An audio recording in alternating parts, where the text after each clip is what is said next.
I believe that it will become possible in the next 50 or 100 years to control the weather and climate artificially.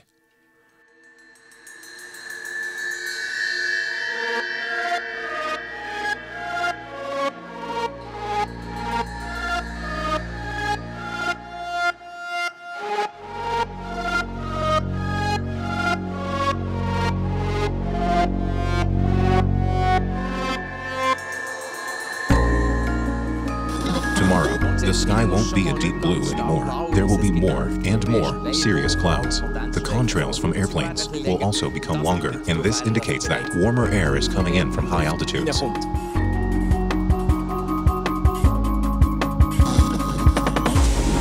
This is about how we engineer the planet.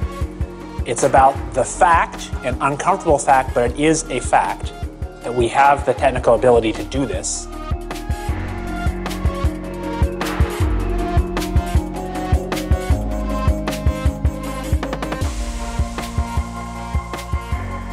That's me, after 6 years of work on this film, over 40 interviews in 10 different countries, and thousands of hours in front of the computer.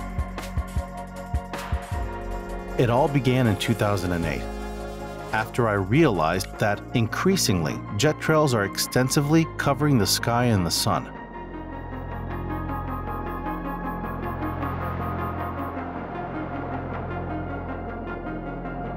This was new to me, and I had the feeling that something is wrong.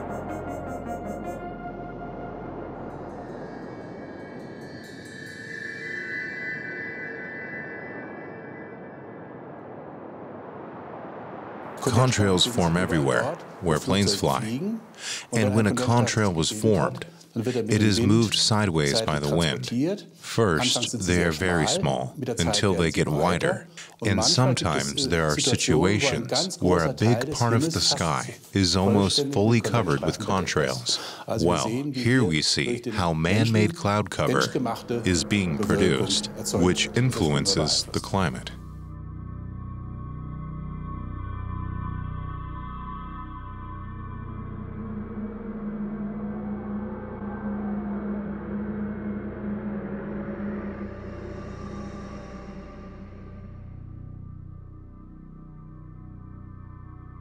In the internet, I read that these trails are not contrails, but chemtrails.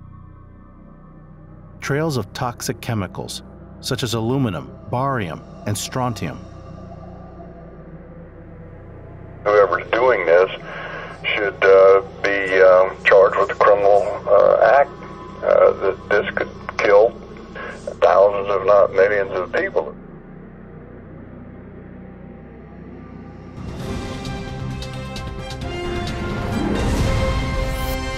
So the question being asked is the government spraying toxic chemicals into the skies all over the world to stop global warming? Well, they say the government is dumping chemicals on us to control or manipulate the weather. And these are literally crimes against humanity. In different directions that causes this crisscross pattern in the sky. Are they passenger planes? Are they military planes or commercial flights that are leaving the trails? We don't know. It produces a cirrus, which finally blocks out a small part of the sunlight.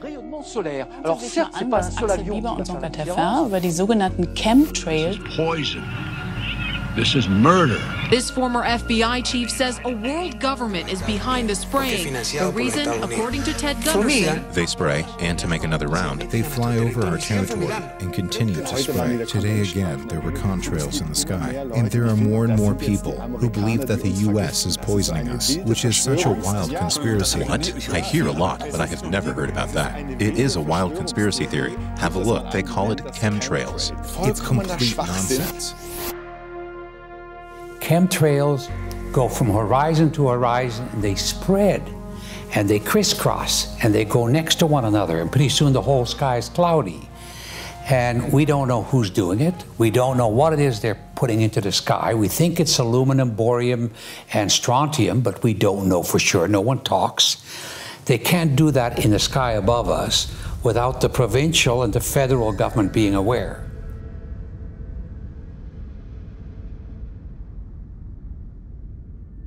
I believe this hearing marks the first time that a congressional committee has undertaken a serious review of proposals for climate engineering.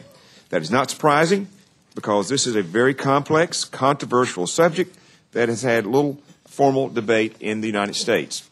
Geoengineering carries with it a tremendous range of uncertainties, ethical and political concerns, and the potential for catastrophic environmental side effects. But we're faced with the stark reality that the climate is changing, and that therefore we should accept the possibility that certain climate engineering proposals may merit consideration. Solar radiation management methods, which you could also call sunlight reflection methods, seek to reduce the amount of climate change by reflecting some of the sun's warming rays back to space. Preliminary research suggests that we could rapidly and relatively cheaply put tiny particles high in the stratosphere and that this would cause the Earth to cool quickly.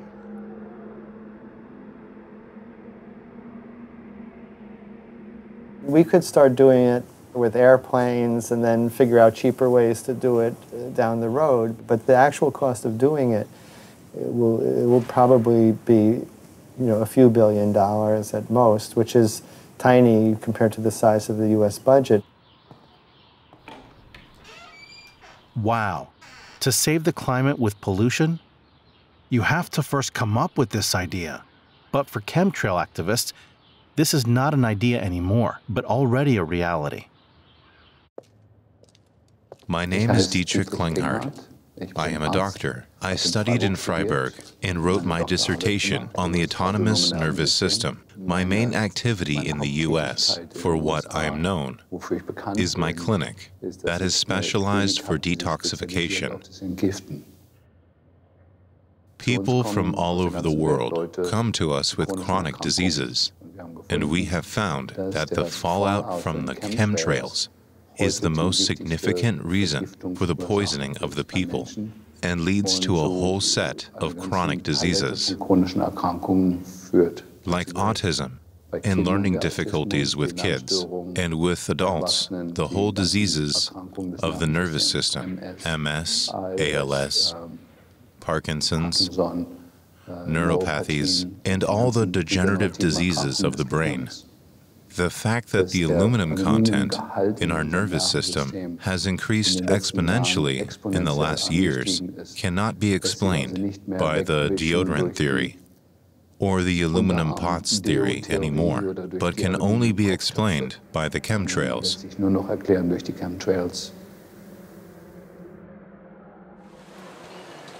Nous arrivons à Bâle, gare terminus.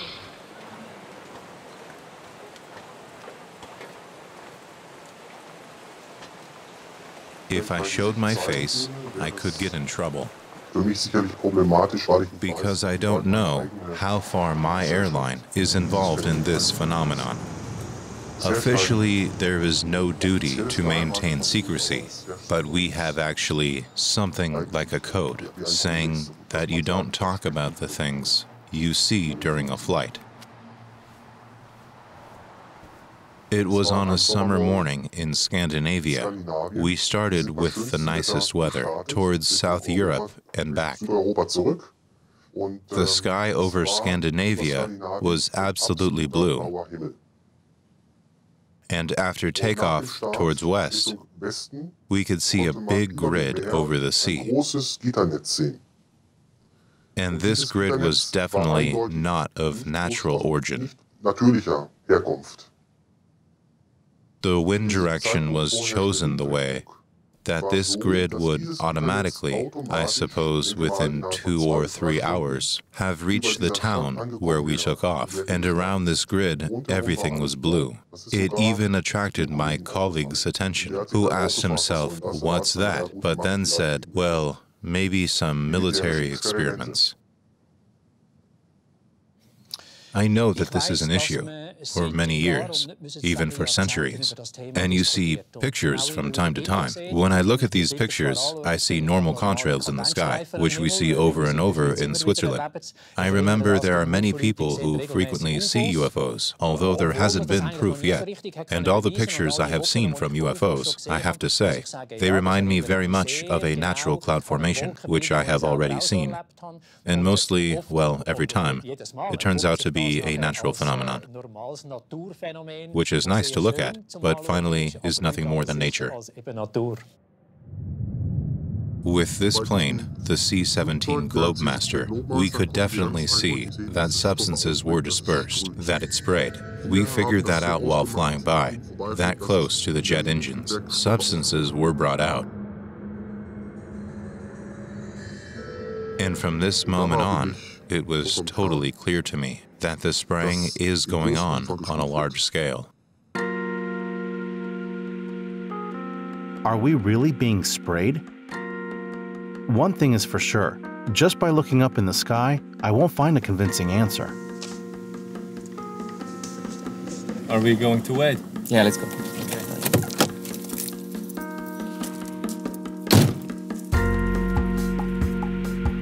We went to meet Henry Schurch, a pioneer in skydiving, founder from Swiss Boogie, and specialized in high-altitude flights. Henry Schurch, Swiss Boogie? Mr. Honka, welcome. How are you doing? Fine, and you? Do you want to see the plane? Yes, very much.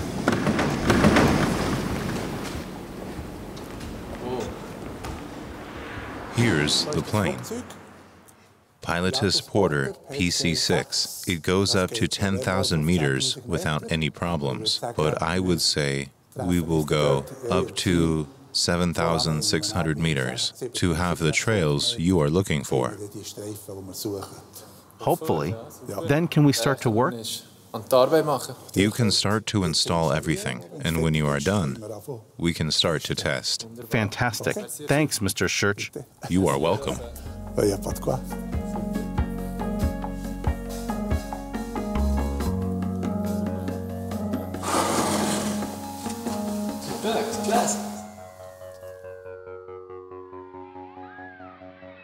In the last 6 weeks, our Facebook group, which is called Chemtrails Global Skywatch, has been attacked by trolls and shills. And in case you don't know what a shill is a person who is hired usually by a government or a government contractor to go online and create fake Facebook accounts, fake blogs and websites, and spread disinformation. And they talk about chemtrails and geoengineering being a conspiracy theory and having no truth behind it.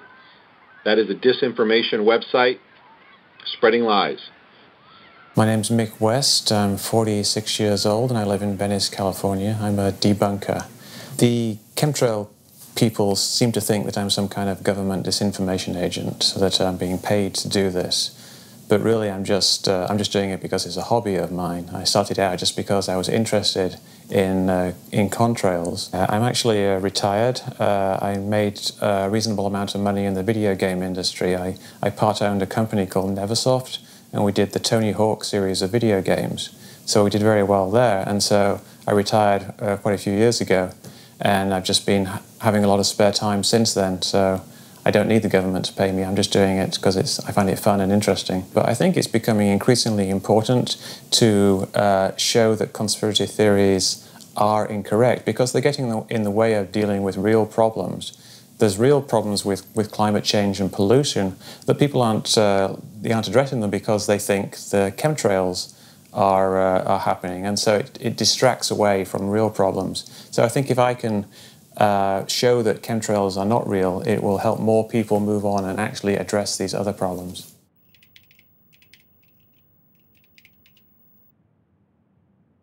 People think that the trails that they see in the sky are not normal contrails and they are chemtrails. But really, when you get down to it, there's no real evidence that they're anything other than normal persistent contrails. And there's no real evidence that they've changed over the last 20, 30, 40 years. Like this book here is from 1980, and it tells you that contrails can persist for hours. There's older books from 1970 and 1960.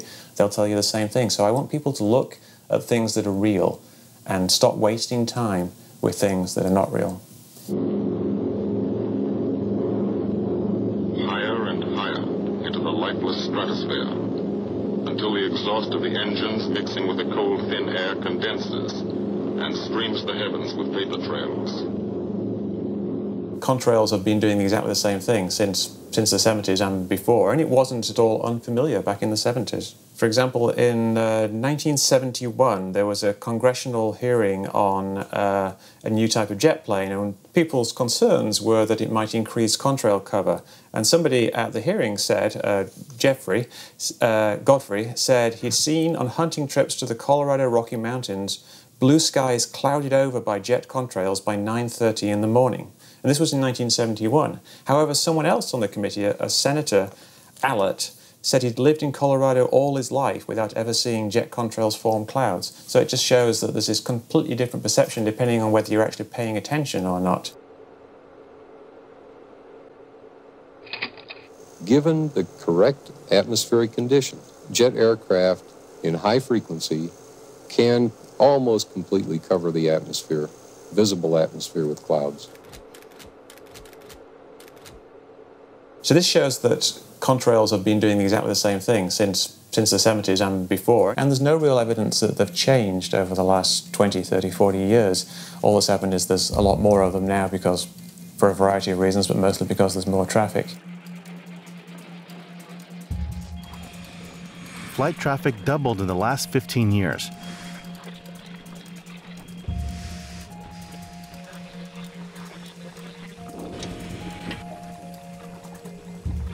Every second a plane takes off somewhere in the world. 11,500 liters of jet fuel is consumed by worldwide aviation per second.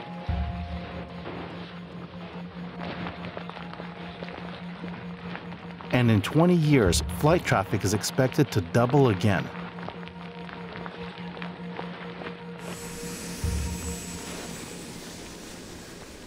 So what you see here in March 2009 is a spiral contrail that's been made by an AWACS aircraft over here in the North Sea. This is entirely man-made cloud covers that covers the greater part of the UK. We have the first experimental indication that we can really prove that flight traffic changes the serious cloud cover measurably. 2011, I read in the biggest Swiss newspaper, contrails are real climate killers. A study from the German Aerospace Center found out that man-made cloud cover by flight traffic has a bigger impact on global warming in one single year than all of the CO2 emitted since the beginning of aviation.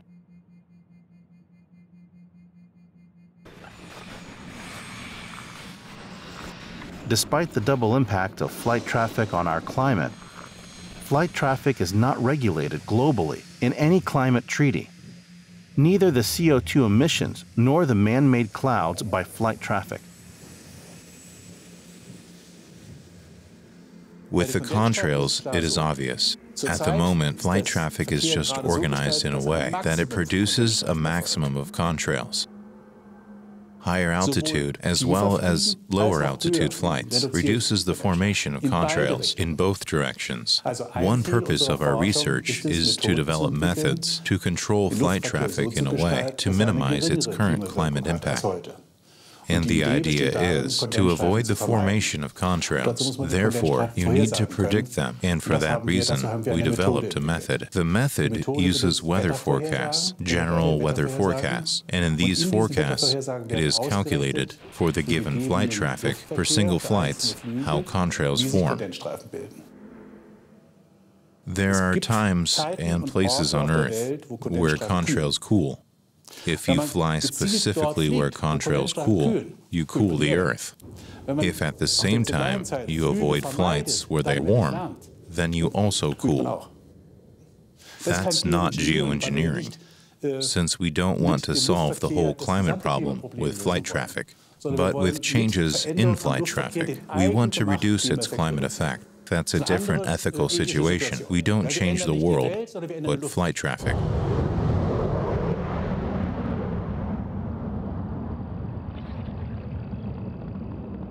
Not all planes which are flying form contrails.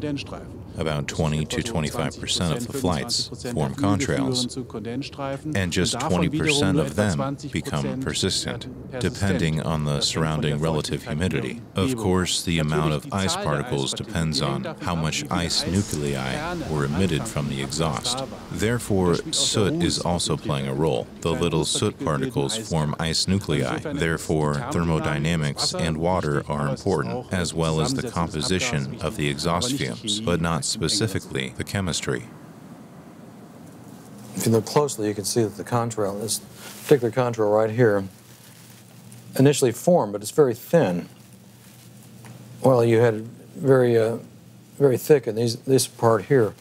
Well, see, it didn't last very long there. It dissipated immediately because that air was sinking. So it temporarily reached that saturation point, and as the air sank, it dried out, it got a little bit warmer, and it was no longer saturated, and the particles evaporated and did not grow. And that's why we don't see the line. And that's why you don't see the line. There's really no magic. Nobody's pressing a sprayer and turning things on and off. It's just nature's way of telling us that the air is sinking up there, or it's drier.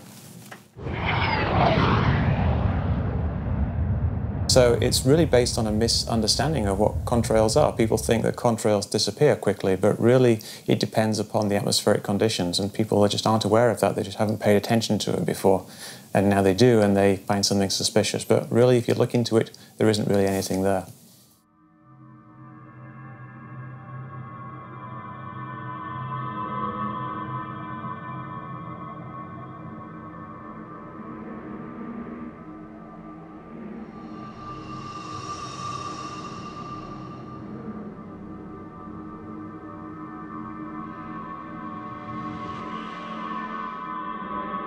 My name is Clifford Carnicum, and I'm acting as an independent researcher in this work. I worked 15 years for the federal government in 3 different agencies in technical fields, including Department of Defense, field called Geodesy, which is gravitational modeling, and also work in computers, sole proprietorship. And for the last 15 years of my life, I basically am an independent researcher acting in the public interest. This is why I'm doing the work. It's at one level, it's no simpler than if you knew that you had pollution. If you want to take this on the simplest argument, of which there are much more deeper and complex arguments, but if you wanted to take it at the simplest level possible and ask yourself, is it all right for you to have the deliberate and systematic introduction of massive amounts of pollution into your atmosphere without your consent and without proper disclosure? Is that acceptable to you? Is that acceptable to your children? John Brandt. Good morning, Mr. Brandt. Wow, this is Amanda from Virginia. Hi, how are you? Hi, I've been trying to get a hold of you for months now. You guys are covering up chemtrails. No, we are not covering it. We have no reason to cover up chemtrails. Of course, you have every reason to cover it up. Every reason. It's called losing your job. What reasons would that be? Oh, well, you personally, you would lose your job if you were to reveal anything to me, and it's probably unsafe for you to even be speaking about this, considering the types of individuals you work for. It's not unsafe. It is unsafe. There's no problem with us talking on, you're a citizen, you're making a complaint. Oh, Lord, have mercy on myself. It's a complaint in an area that we don't have authority to regulate. One of the main questions that we will face in dealing with this issue is whether or not there is full disclosure or not, whether or not it is intended that the public receives the information on this subject. And the facts are that the public is not to receive the information openly. If you have a covert operation, a cover for that operation will be provided. That's the nature of a covert operation. All of the evidence indicates that it is very much a covert operation of the greatest scale that has ever been exercised on this planet and really in the history of humanity as far as I know. Literally the atmosphere of the planet has been altered, and it's a deliberate alteration of the atmosphere.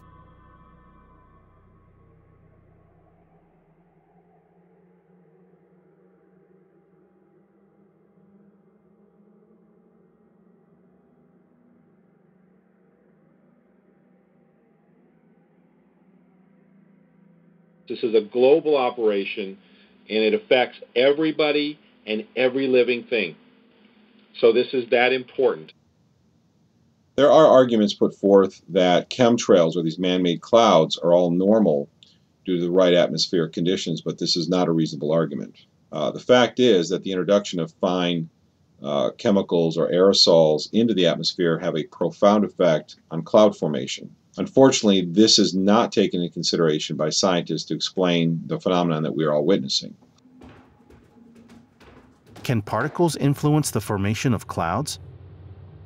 I went to Geneva to visit CERN, where scientists study how particles and radiation influence the formation of clouds.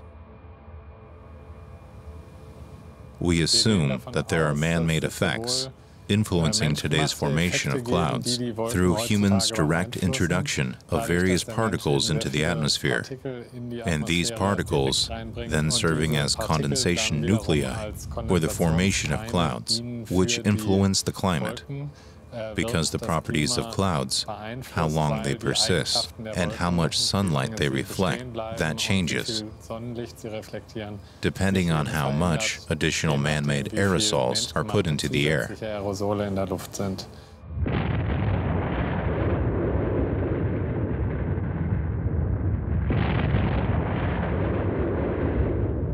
The Soviet climatologist Mikhail Budiko had the idea of imitating what volcanoes do and putting sulfur particles in the stratosphere, and this was around 1974. Then that was pretty much left on the table until the late 1980s, when Edward Teller and his colleagues started introducing various geoengineering ideas. Now, Edward Teller is known as the father of the hydrogen bomb and one of the chief architects of the Star Wars missile defense system in the 1980s. I wanted to work on theoretical physics, not on weapons, until the day I heard President Roosevelt speak. And he said that if scientists in the free countries won't work on weapons, freedom will not survive.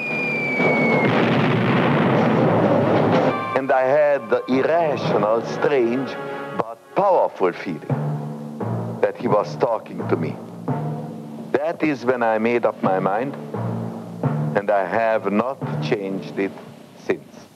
Teller said, we'll never cooperate to reduce greenhouse gas emissions. So he designed a whole bunch of sophisticated particles that could be put in the stratosphere or could block some sunlight. And he was looking at ways both to cool the Earth and to warm the Earth. And so this, and so this tradition of these geoengineering proposals coming out of the secretive, nefarious military-industrial complex has given, let's just say, a public relations challenge to these options. The chemtrail speculations are based on a patent from 1991 to reduce global warming. The particle seeding should be done at an altitude on the order of 10 kilometers.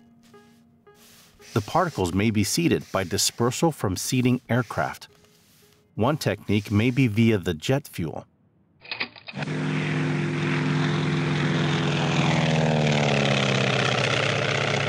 Mechanically, it's not so complicated. Step up here and I'll show you. See this little trigger here? That's a part of the pen we write with. When the trigger is pulled back, it opens a valve which permits chemicals to shoot out into the exhaust pipe. The exhaust pipe, being just about red hot, heats up the chemicals and makes the smoke you see from the ground.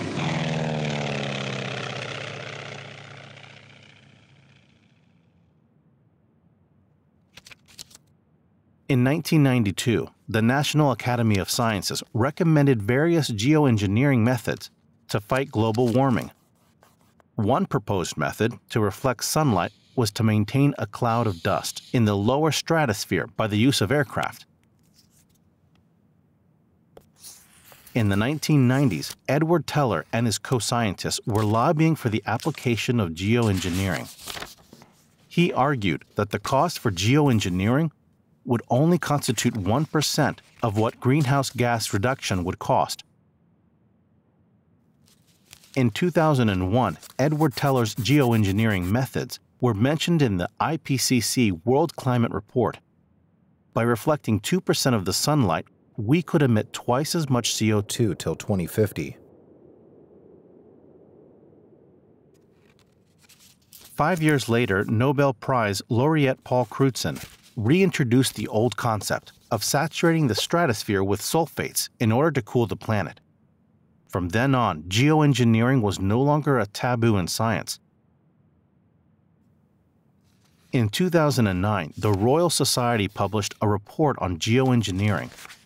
The foreword states that if CO2 reductions achieve too little too late, then there will surely be pressure to consider a Plan B to counteract the climate effects of greenhouse gas emissions by geoengineering.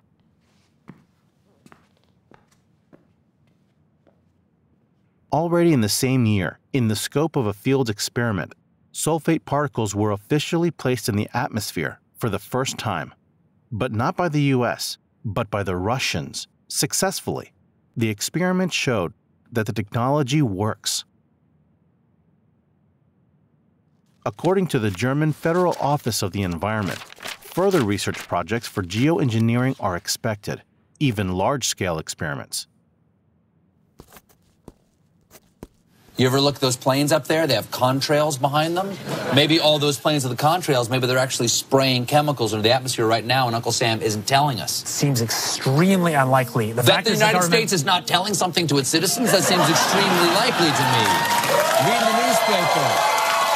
I think they might have your idea already. Dr. Mister, thank you so much. David Keith, a case for climate engineering.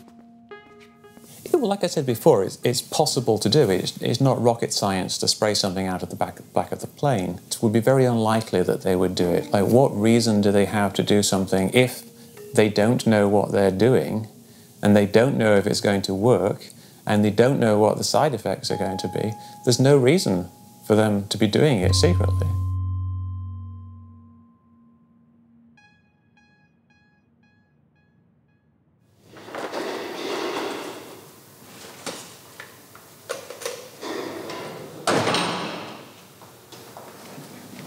Hi. Hi, Eve.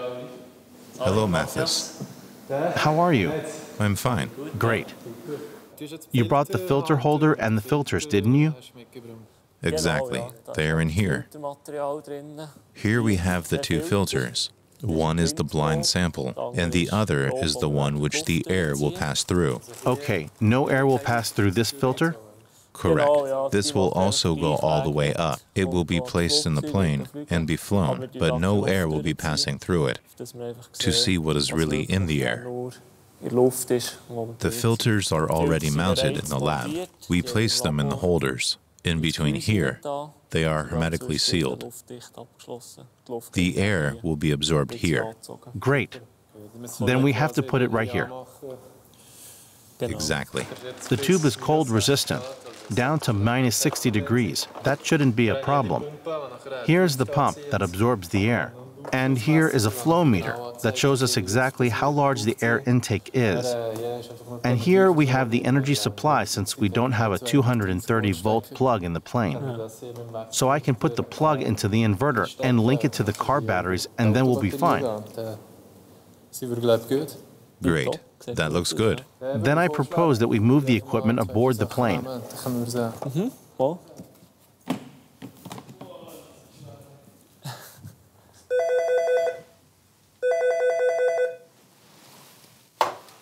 Reiklin?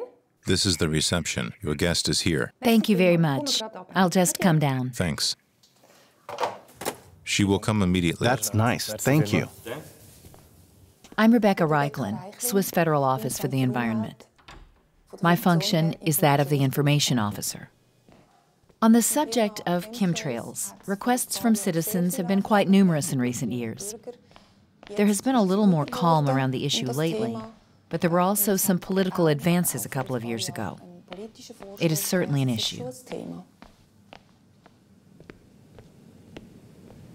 Hello, Mr. Hank. Hello, Mrs. Reiklin. Well, I'm here because of these chemtrails, and I would like to know, is there any reason to be concerned? No, there is no reason for concern. This chemtrail theory is baseless. In Switzerland, random extensive dispersal of chemicals is forbidden. Furthermore, airspace is so strictly controlled that it wouldn't be possible to do it secretly, as many claim. Therefore, it is impossible. This theory has no foundation. And are there any scientific studies to which you could refer me? No, there are no scientific studies on the subject, due to the fact that there is no foundation. There's no reason for an investigation either. The German Federal Office for the Environment made a fact sheet that was published in the Internet, where they came to the same conclusion as we did. The German Aerospace Center has been undertaking measurements for years where they measure the air quality, and the results also show that there is nothing. We have frequently done chemical tests. In this case, nitric oxides, nitric acid, sulfates, and soot particles. Also, organic compounds were tested, and we tested the whole particle range, from nano-sized particles to 100 micrometer-sized particles, and the ice-water concentration, and the characteristics of cirrus clouds through in situ measurements with measuring devices that were either installed on the wings of the plane or in the aircraft's fuselage. Have you ever looked for aluminum, barium, or strontium during your tests?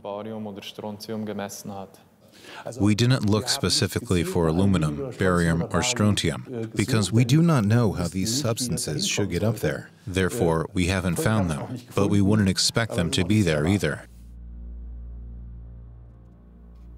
I was really surprised. The German Aerospace Center didn't test for the suspected chemicals.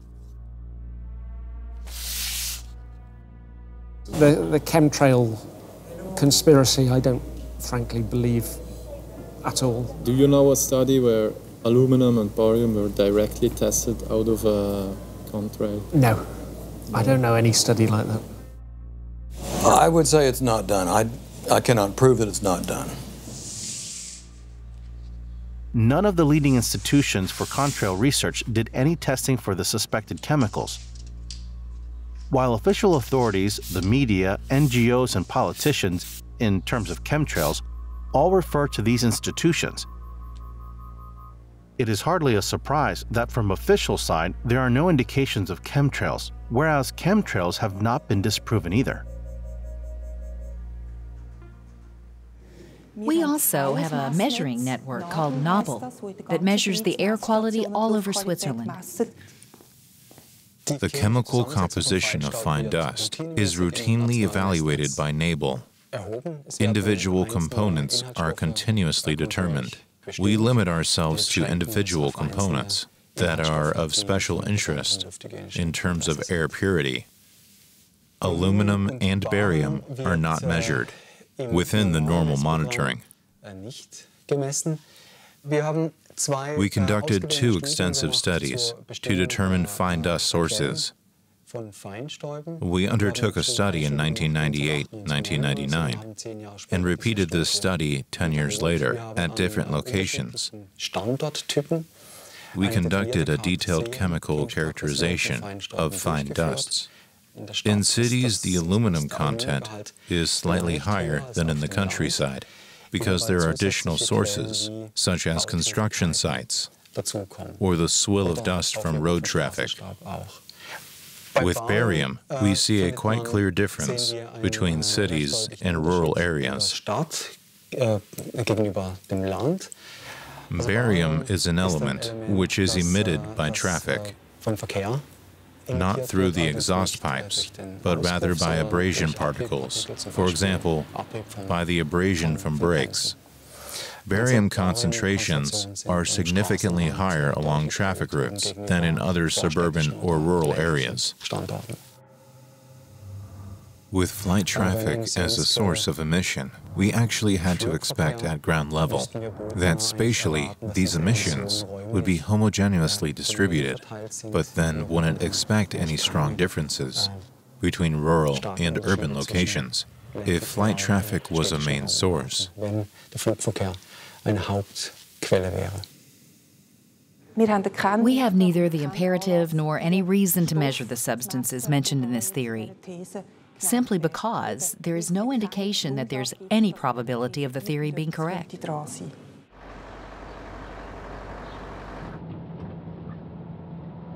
I visited several cities in Germany to do educational work on HAARP and chemtrails, and finally, together with activists from saubererhimmel.de, we started a protest by putting a 16 square meter banner posing the question, why Greenpeace is not active against depleted munition, HAARP, and chemtrails. We have asked meteorologists and leading experts in these fields about chemtrails, and there was a consensus that they do not exist, that they are typical contrails. We didn't conduct our own measurements. We discussed it with experts, and there was a clear tendency that if there are new results or data, we are willing to consider them. It shouldn't be that the media, politicians, the military, and also environmental groups don't do their own investigation, but blindly trust scientists who do not test for the suspected chemicals. That doesn't make any sense.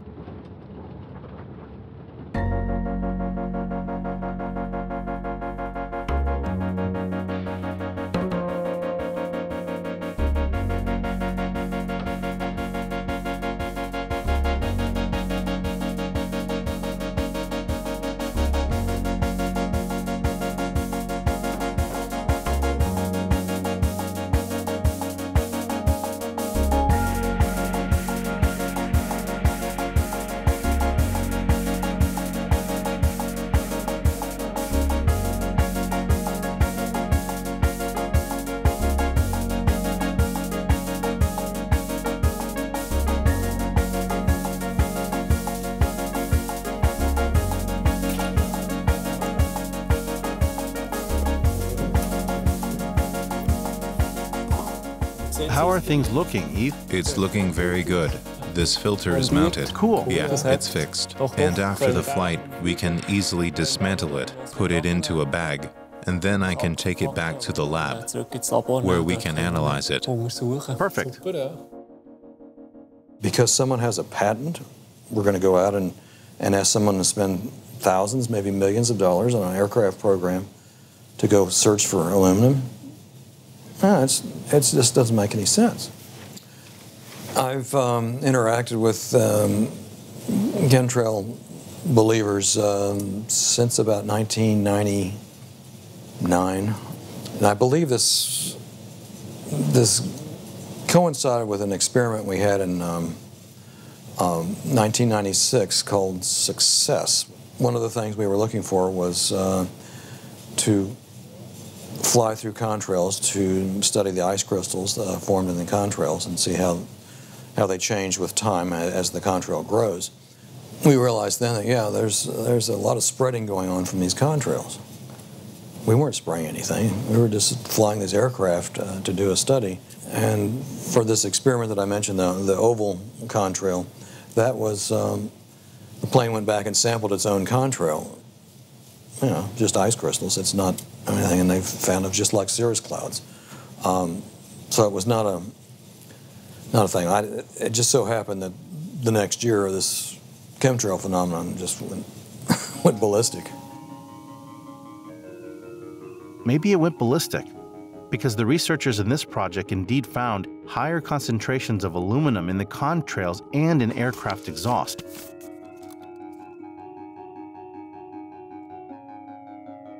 As early as 1994, scientists frequently detected barium, aluminum, carbon, and titanium in the vicinity of cirrus clouds over Colorado and Wyoming. They suggested that these elements were related to air transport sources. I asked myself, why were they looking for aluminum and barium back then, but not anymore since then? It is obviously not that absurd for these substances to be found at such heights. Saubererhimmel. a German organization of chemtrail activists conducted 74 rainwater tests all over Germany. 43 of the samples contained aluminum. 54 of the samples contained barium.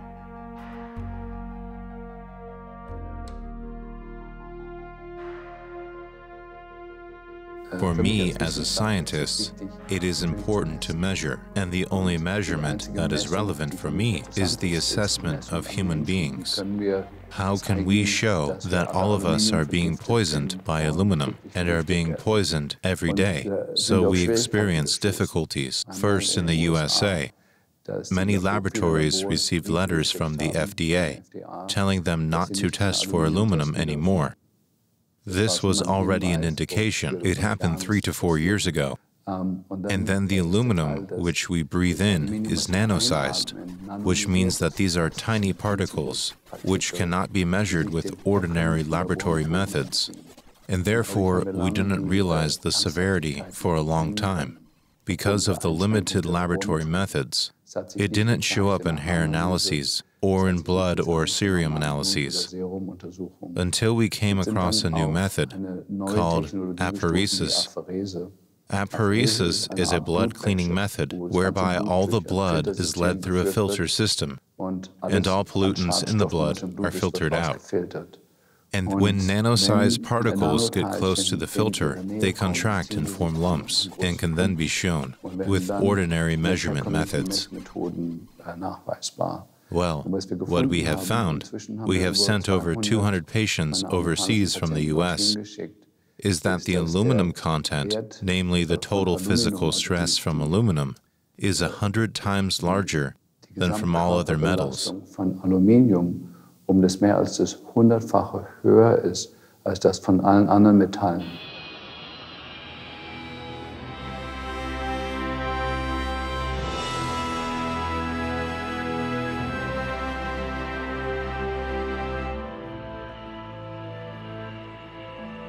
My first real stop for the film was in Mount Shasta, and Mount Shasta is in Northern California, and it's far removed from any industry, so literally there should be very little metal. Although aluminum is very abundant in the earth, it is not supposed to be an element in free form. So what they had found, for instance, Mount Shasta, which normally should have about 7 parts per billion of aluminum, they found 61,100 parts per billion aluminum. And that's thousands of times higher than normal amounts. It's no proof that the aluminum comes from this jet. Contrails. What can you say about that? Well, you know, I beg to differ. I believe that it does prove. If there's a helicopter 30 feet above your house and they're dumping something out that's falling on your house and you test that substance and you find out that it's very toxic, I mean, how could somebody deny really what's going on? So,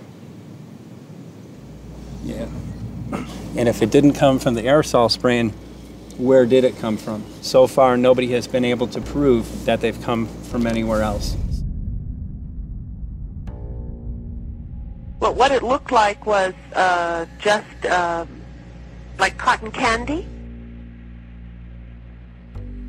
It's quite, it goes quite hard, if that makes sense. And if you listen to it, it rips. It's got a Velcro sort of a sound to it. They come in nanoparticles, and those particles make up what they call an array, meaning they go in a straight line, and they connect. La Côte d'Azur, sun, beach, and holidays. But not for me. I followed up on a phone call from a French-Italian activist.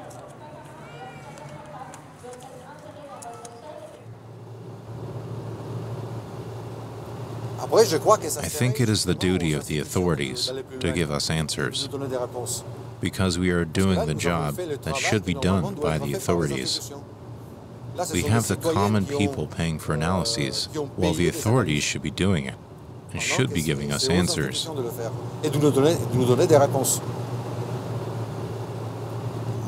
So far we have analyses from the rain, from the soil, but how to make the link to the planes? Therefore, what Bernhard gives us is exceptional. My name is Bernhard Tellies. I'm now a 70-year-old man, and I'm specialized in inorganic chemistry. In 1991, I created this company called Analytica with the hope of doing something for the protection of our environment. At the end of last year, in 2012, I received a call from a lady by the name of Evelyn Dumas, who lives in the center of France. And she told me an incredible story of filaments falling from the sky. I was a little surprised and doubtful, but I said yes. If you send me the filaments in sufficient quantity, I can try to analyze them. And the whole adventure began.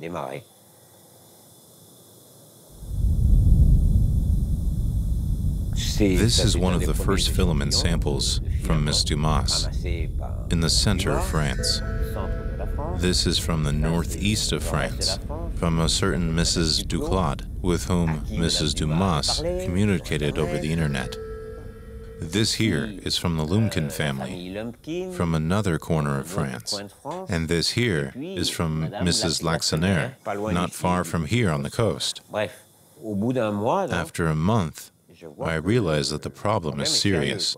4 different people from 4 different corners of France talking about the same thing, and who send me samples which seem very similar.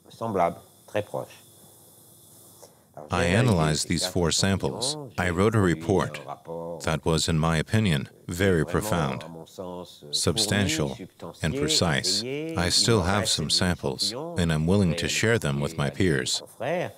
I discovered that all contained a category of compounds known as phthalates. Today, 80% of all plasticizers used worldwide to produce PVC are phthalates. This big family of chemical compounds is divided into 3 major groups that differ in the length of the molecular chain, each with its own function. Phthalates with a very short molecular chain are typically used as solvents, whereas the others are used as plasticizers. Long phthalates are not harmful chemical substances and can be safely utilized. Short phthalates are classified as toxic to reproduction, and its reutilization is strictly controlled. Phthalates do not dissolve. They fall from the sky on the ground, where they should not be. Not at all. You have to imagine whole of France is covered with these filaments, so it is not negligible at all. We now know what is inside. We have known about the issue of aluminum and barium occurrence for a long time. Here the inorganic chemistry shows that there are still other pollutants. There is a problem. There is a problem.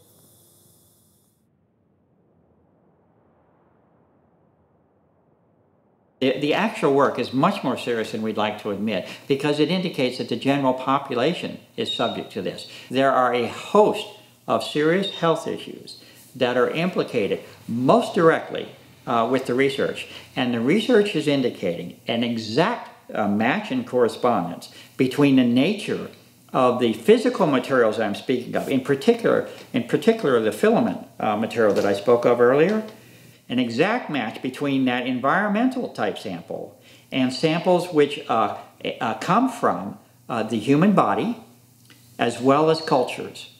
The agents that I'm seeing, unfortunately, have literally created a condition that is being classified as a new condition of ill health. The term of Morgellons is used for it. My name is Roswitha, and I live here at Lake Constance. And I have come down with Morgellons for 1.5 years. It starts with tingling and itching of the body, and after a while you can see that out of the fingers, for example, or out of other parts of the body, the fibers are coming out of the skin, plastic fibers. It's terrifying when you see that. you don't know what it's all about and how it works, and you feel totally sick.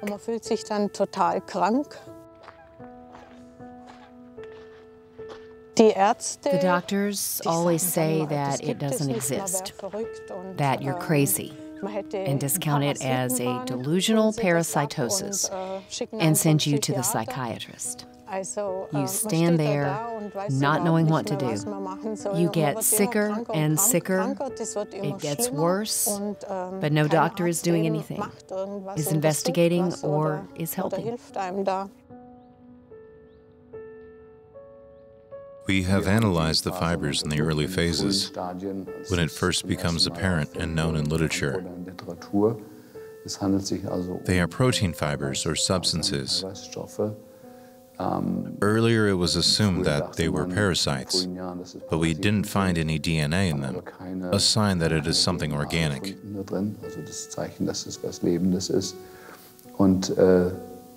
There are different theories where they come from.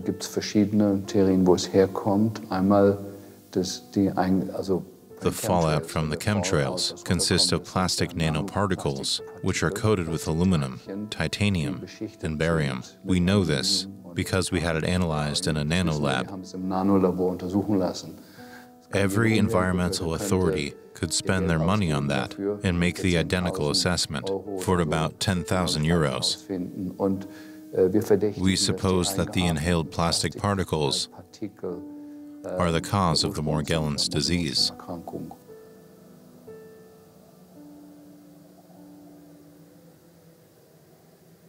If we use our common sense, the link is totally clear between the chemtrails and the aluminum content in the air, and the diseases, mainly of children. When babies are born, they do not have a blood-brain barrier, any protection. The inhaled aluminum ends up directly in the brain, and is one of the main reasons for the whole neurological problems we see with kids.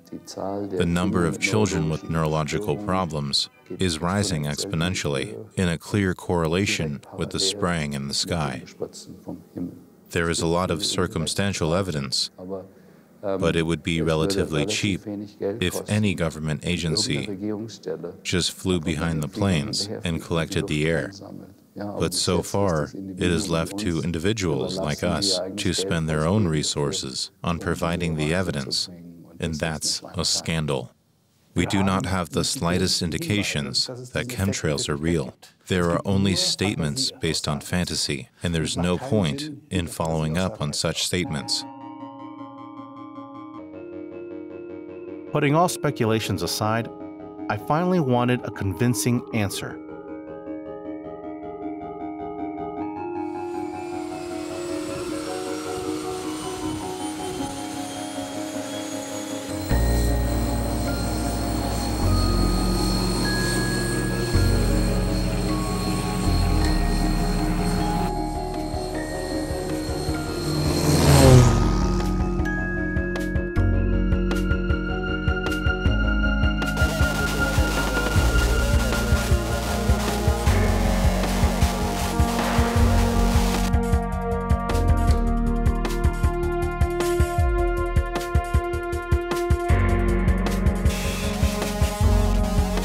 Fly into this trail would be good.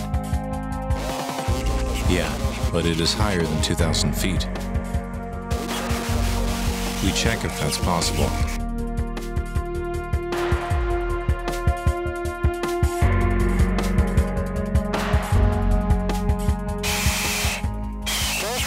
Can you hear me back there? Do you feel comfortable? What are we doing if we can't get higher? Then we go down. Then everything would be a waste of time. It is even higher than 25,000 feet. Can we go higher? Just 1,000 feet. Let's check what's happening.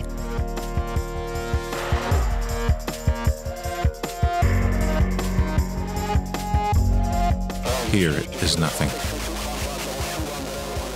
We have to take a decision.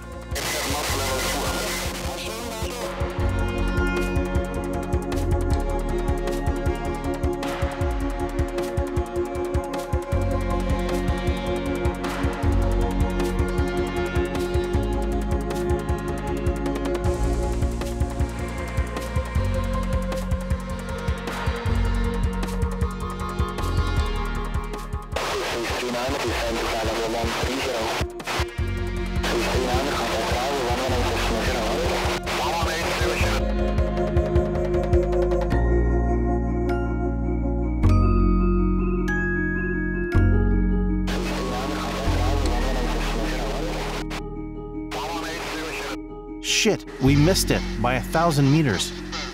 We have to get higher somehow.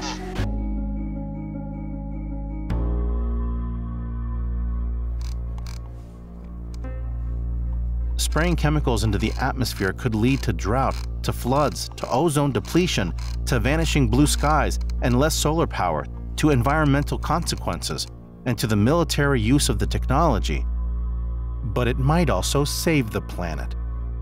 The Princeton mathematician Johnny von Neumann, in an article called Can We Survive Technology, wrote that climate control through managing solar radiation was not necessarily a rational undertaking. In his opinion, climate control could alter the entire globe, shatter the existing political order, merge each nation's affairs with those of every other, and lend itself to forms of warfare as yet unimagined. He compared climate control to the threat of nuclear proliferation.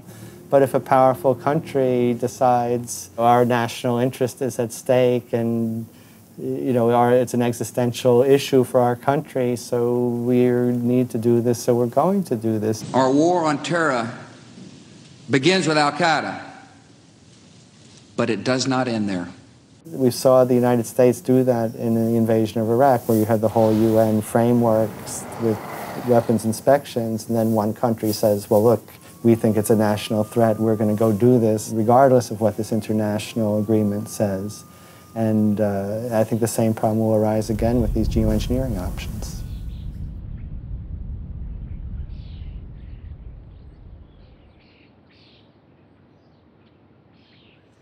This image of a technocrat pulling the levers of weather control appeared on the cover of Collier's magazine in 1954.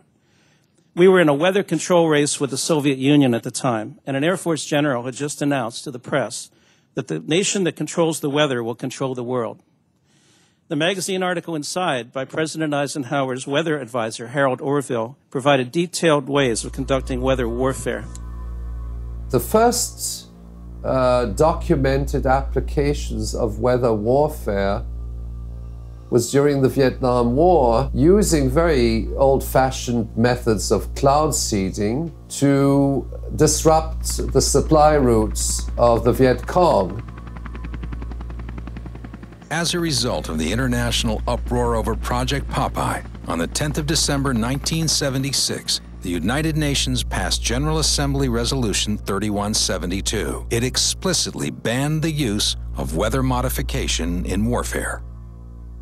The weather wars were over, at least temporarily. Now, the fact that there was an international agreement is an acknowledgement that the weapon systems actually exist.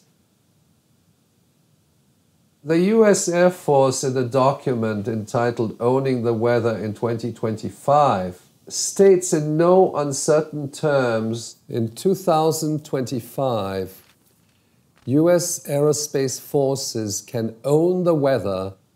Weather modification offers the warfighter a wide range of possible options to defeat or coerce an adversary. The intervention could be designed to modify the weather in a number of ways, such as influencing clouds and precipitation, storm intensity, climate, space, or fog.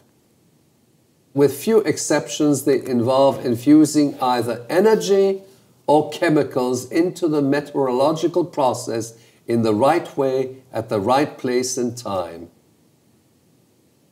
So we know that nuclear weapons exist. We are informed as to the destructive capabilities of nuclear weapons. But when the issue of environmental modification techniques is raised, public opinion is totally unaware that these weapon systems actually exist. They don't know that they exist. Okay, and they're not being discussed. They're not being discussed in the universities. They're not being discussed by the media, and the extent to which they can actually undermine human life on planet Earth is not addressed. We now have HAARP, and HAARP has the capabilities of modifying selectively weather patterns in different parts of the world, floods, hurricanes, earthquakes, and so on. Again, no actual evidence in the public domain of these techniques having been used against an enemy or either for defensive or offensive purposes.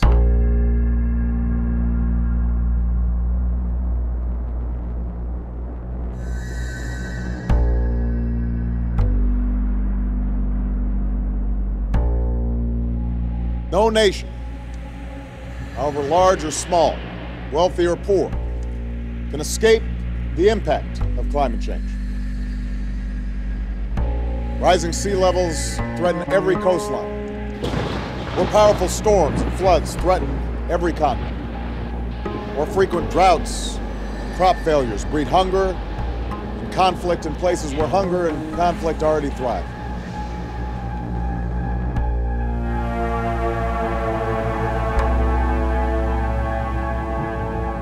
The security and stability of each nation and all peoples, our prosperity, our health, and our safety are in jeopardy.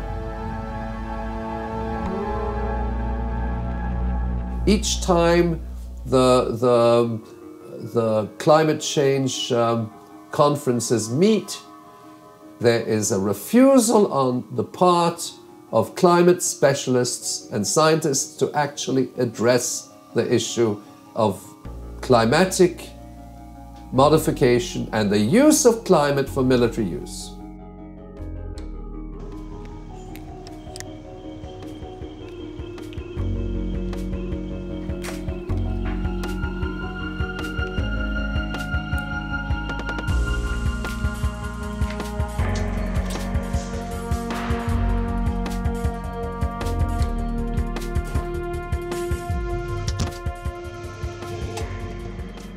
We can discern that in the sample of air where we collected the 14 liters, there is a signal of barium, which is 10 times higher than the blank value. And we can clearly see a difference there.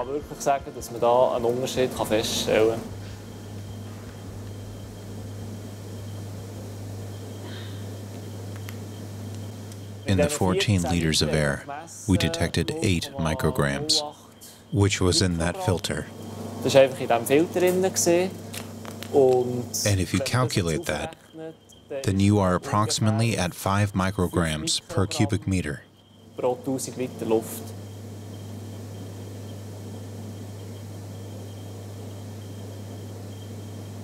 What surely can be added is that the sample volume was quite small, with these 14 liters. And to confirm this result, which I think should be possible, we would need to take a bigger sample, to be at around 50 liters, and then chances are very good of confirming this result.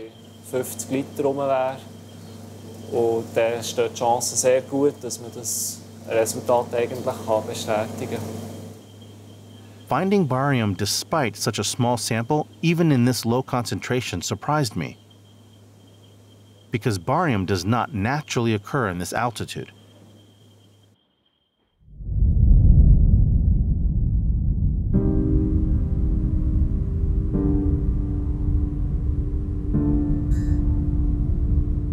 They're using planes, they're using aluminum, and they're using barium. And it's time that we stand up and stop this experiment. This is about our life. This is about the flora, the fauna. Everything on Earth is being affected. When are we going to wake up and actually understand that we are all one? Please inform yourself about what is happening to our children and our future. This is your planet too. All of those who don't believe, all of those who are critical of this issue, understand that there's a whole growing army of us out there, and we are attempting to warn the public.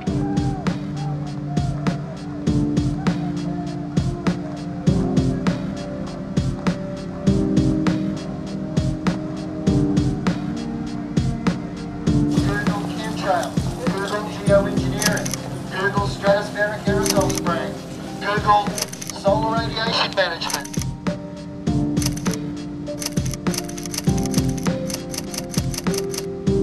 So let's save mankind. Let's save this planet before it is too late. This needs to stop. I just want the blue sky back that we used to have in the past, and not such white skies like we have currently. It's our sky, it's our sun, it pertains to everyone, you know what I mean? We need to be aware of this because it's death from above.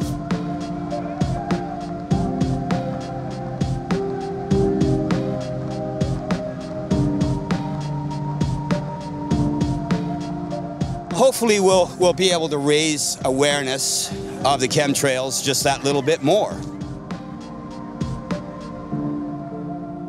And we are human race that requires the sun, requires the earth, requires water, and requires air for survival.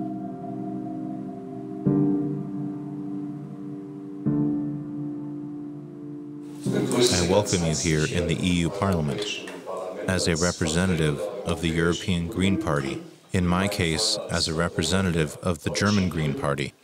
With nuclear energy, with GM food, with geoengineering, they hope to save this planet. I think it always depends on an active civil society to reveal these things, to collect information, to warn of the dangers, to force governments to deal with this in honesty. And this experiment that has already been started, it is not that we only talk about research. Rather, it is already in use. The sky here is already being treated in a certain way. And therefore I'm very glad that you are all here to deal with those impacts, with the consequences of geoengineering, with climate control, and with the prospect of handling climate change with geoengineering, that they could reduce the CO2 concentration, or that they could stop the acidification of the oceans. And at the same time, there is also a military interest in the technology. And therefore I'm very glad that people are dealing with this.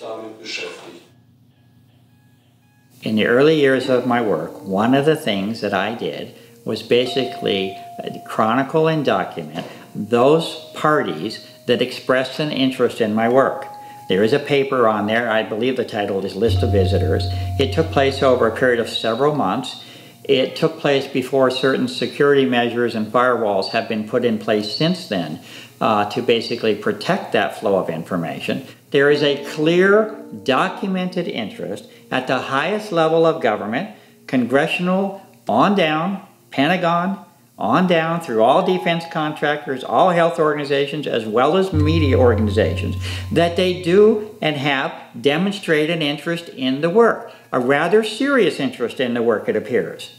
The contradiction is that if any or all of these same entities are approached in a public fashion to address the issue, then there is no issue, is what we hear, and that everything is perfectly normal. And there is no interest, and there is no attention that needs to be devoted to the subject.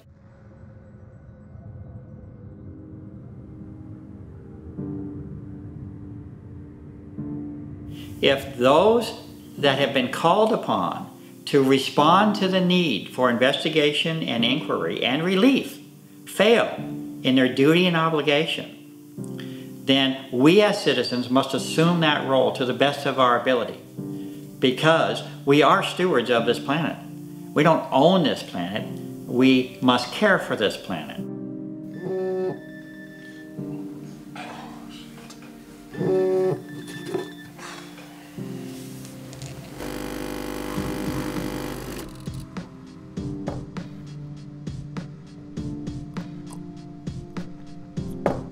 Text message received today at 5:56 p.m.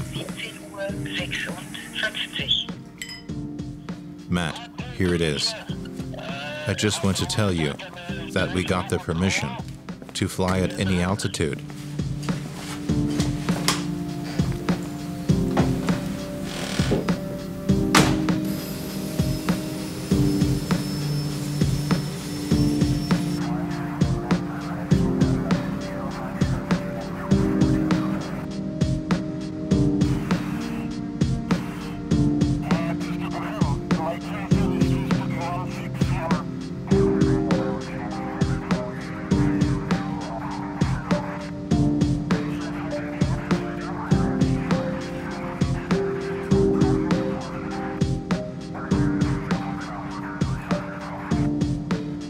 Ladies and gentlemen, I welcome you to this info meeting.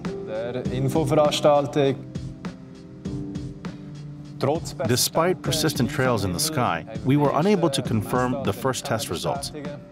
At 8,500 meters above sea level, the air traffic controller wouldn't allow us to get higher, and we were unable to fly into a trail again. Although we took up 70 liters through the filter, the analysis showed sodium, potassium, and ferrous oxide.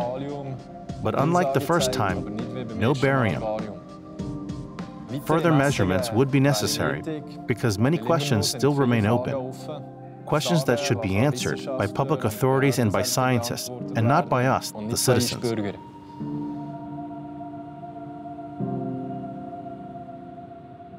What we know is that the phenomenon is real, and the question is, do we still want a man-made covered sky on allegedly sunny days? As for myself, not for a moment more. Therefore, I think it is time for an official and independent scientific investigation.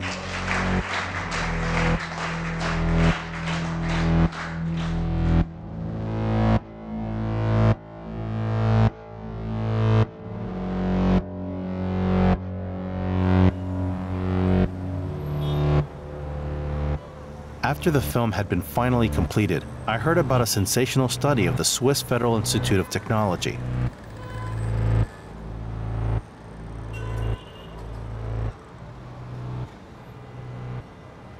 My name is Ulrich Lohmann. I'm a professor for atmospheric physics here at the Swiss Federal Institute of Technology, and my special field is clouds. We know that flight traffic is growing by about 5%, and because flight traffic increases, it is also important to perform measurements of aircraft engine exhaust. We know that aircraft engine exhausts contain soot and particulate matter, but we actually wanted to know the chemical composition, and such measurements are very rare. 2 years ago, we had the possibility to measure aircraft engine exhaust at Zurich Airport, together with the Federal Office of Civil Aviation. And there, we could basically measure the chemical composition of aircraft engine exhaust from certain turbines. And what we found were mainly soot particulates, pure carbon that is also emitted by cars. But we also found metals. In the aircraft engine exhaust, we detected 16 different metals. Among others, we also found aluminum and barium. And as I said, they come from the kerosene, from engine lubricant oil, and aluminum can also come from the turbines.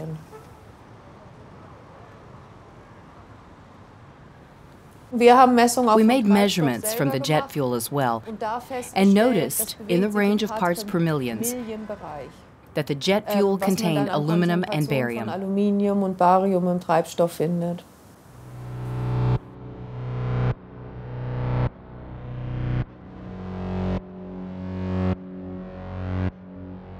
Aluminum and barium in the jet fuel? For over 10 years, this was, according to scientists, entirely impossible and absurd. And now it seems that these toxic substances are really dispersed into the atmosphere, without any regulations. With the rise in air traffic, these substances will increasingly affect the environment and our health, unless public authorities will finally act in the public interest to stop this pollution, for the benefit of life on planet Earth.